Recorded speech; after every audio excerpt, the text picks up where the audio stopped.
ito yung literally na tinatawag na ninakaw na ninyanyakaw pa. Ito yung mga pera na nasa loob ng maleta. Tapos kinukuhanan ng mga bandel-bandel ng mga kasama ng mga Marines. No? Hindi yung mga Marines ang kumukuha, yung mga kasama daw nila. Yun ang nasa affidavit nila. Kaya pinipicturan nila para may ebidensya sila na binubuksan. Ang tanong, makakapag-complain ba yung taong pinagbigyan na binuksan at ninakawan yung bag? Hindi. Dahil paano niya ipapaliwanag na may bag siyang pera tapos ninakaw yung laman? Saan nanggaling yung pera? Kaya yung mga magnanakaw, malakas din ang loob na nakawin yung ninakaw. Kasi nga, paano magre-report? Di ba?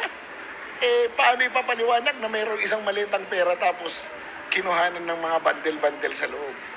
Di ba? So, eto, natatawa lang tayo. Pero pera ito ng taong bayan. Pera natin ito na kanilang ninakaw at parang pinaglalaroan lang tayo bilang mga Pilipino.